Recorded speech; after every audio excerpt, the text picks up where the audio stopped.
All right, so in this lesson, we're going to do two things. We're going to talk about choosing the best method to solve quadratics, and I'm going to show you a fourth way that we haven't talked about yet. And then we're also going to talk about word problems and how to write quadratics and model them. It's a pretty easy format. So factoring, you all know that's always the first one that you want to try when you have quadratics. That's just where we're going to do top number, bottom number, where it multiplies and it adds. If that doesn't work, or if it doesn't seem to make sense, we might try square roots. That's when we just have an x squared in the equation. So no x term, just an x squared. Quadratic formula, that's kind of our last resort. It's not that quadratic formula is bad, it's just that it's long. So it will actually always work. That's the good thing about quadratic formula, is it will always work, where the other methods don't always, but it takes a while.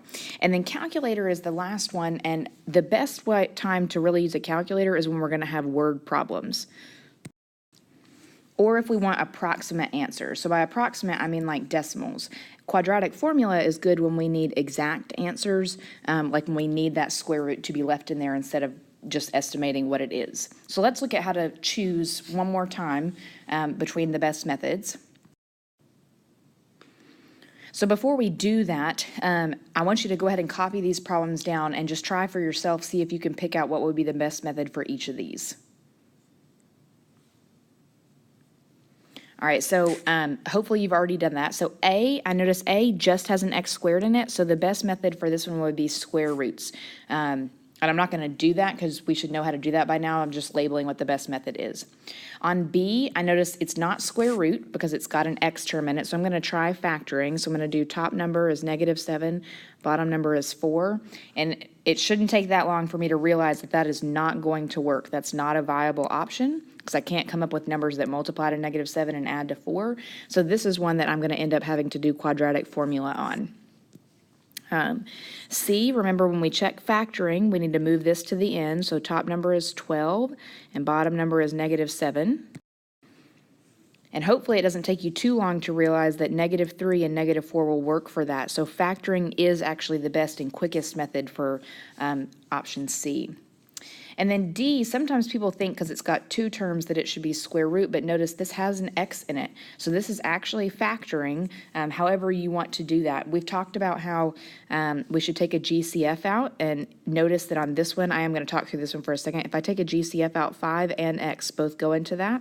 So if I undistribute, that's going to give me x -9, and that's already factored. So from that point, you can give your two answers of x equals 0 and x equals +9. Remember, anytime an x is not inside parentheses with something, it's going to give the root 0. All right, so let's look at our word problems now. All right, so instead of labeling your notes about this, choose the solution methods for quadratics, that's not really what you're doing here. I would label this section word problems or modeling quadratic equation word problems, because we're going to talk about how to write those equations. All right, so there's this general formula for quadratics, and it looks like this when we talk about quadratic word problems. It's this h equals -16t squared plus vt plus s. And there's some things there that you need to know. And you'll learn this later on in high school also, but this -16 right here, that's the constant acceleration of gravity. And basically that means that like the weight of something, just gravity itself, is going to cause something that you drop to increase at a rate of -16 meters per second squared. I know you've probably heard before that if you like drop a penny from the Empire State Building, it could kill somebody, and that's because it's taking so long to fall that it's speeding up 16 meters per second every second that it's falling. So by the time it hits the ground, it's going crazy, crazy fast, even though it's super, super small. The V here is going to stand for initial velocity, which is like the initial speed that the item started. So for instance, if you're throwing versus just dropping that penny, right? Like if you drop it, you're obviously not caught putting any force on it, but if you throw the penny down, you're already starting it with speed. So that's what that V is going to stand for. And then the S here at the end, hopefully you remember that this variable, not variable, but this value at the end is going to be your y-intercept. So it is your starting height. All right, so make sure you have that written down, and then we're going to try this word problem together. Okay, so in this problem, if you want to just write it as, you can just write out the entire word problem. We're only going to do one, but if you need to write bullet points for the information given, you can do that too. Whatever you think is going to be most helpful for you to have in your notes. So it says Marco is throwing a tennis ball at a kite. So he's going to be throwing the tennis ball up because it looks like the kite's stuck in a tree. So I'm going to underline the kite is stuck in a tree 42 feet up in the air. He's trying to knock it loose. He can throw the ball at a velocity of 45 feet per second upward. So that's going to be a positive velocity because it's moving up at a height of 4 feet. That means he's going to start, or the ball is going to start 4 feet off the ground. So let's start by writing an equation for that. And my general equation is going to be that h equals, that's the height of the ball at any given point in time. H is going to equal the initial, so the constant, negative 16 t squared, plus his velocity, so plus 45 t, and the ball is starting at 4 feet off the ground. All right, so that's my general equation. All right, if you aren't sure how we got that, then you need to rewind and rewatch that section. So now we need to talk about how can we actually solve this problem. And since this is a word problem, to me, I think it's going to make probably more sense to use a calculator. All right, so like we've done in the past, we're going to use y equals. So I'm just going to type this equation into y equals. And if I want to know if his throw will reach the kite, what I really need to know is, so just kind of imagine what's happening here, right? We've got a guy, he's throwing a tennis ball up into a tree. It's beautiful, right? And there's a kite up in the tree, and he's trying to see if it will reach. So know that his ball is, like, the ball is going to go in this parabola path. That's why we're modeling it by x squared function. So our question is it going to reach that highest height? Or basically, what is the maximum? So if I type that in y equals, I got these values. I'm going to kind of cover this up. Notice I ended up having to zoom in to really see. But for me, the maximum, it looks like happens somewhere around 1.4 seconds, and it's somewhere around 35.6 feet high.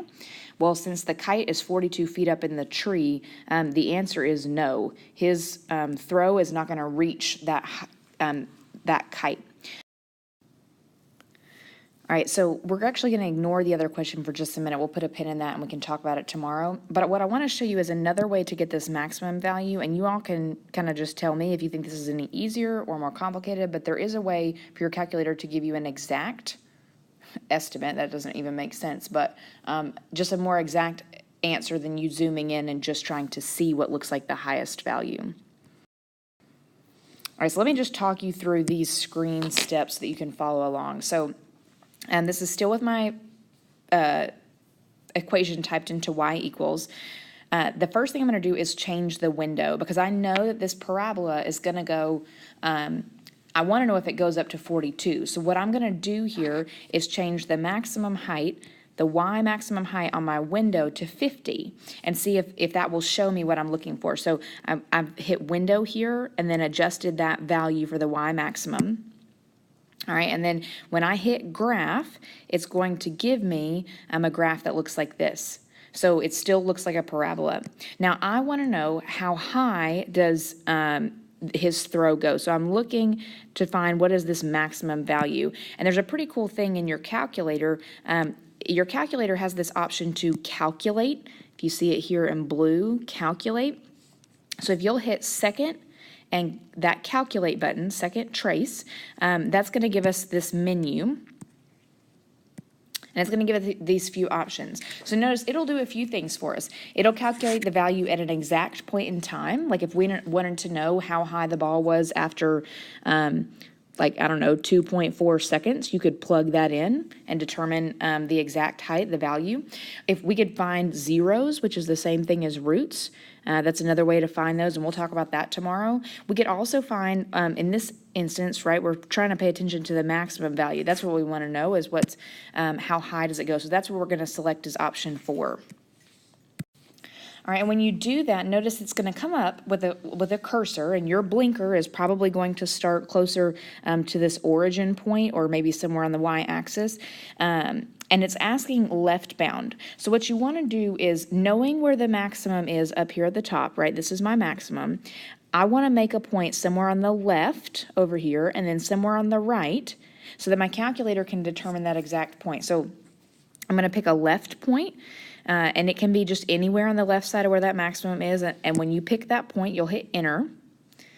And then it'll ask you a follow-up question. It'll say, well, can you pick a point on the right? So notice that I scrolled my cursor over here on that right-hand side and picked a point.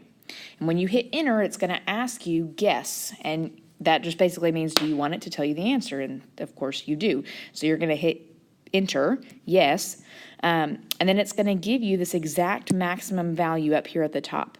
So it's going to put a little X right there on the maximum. It's going to tell you the maximum is at 1.4 and 35.64. So actually our estimate in this case was really, really close.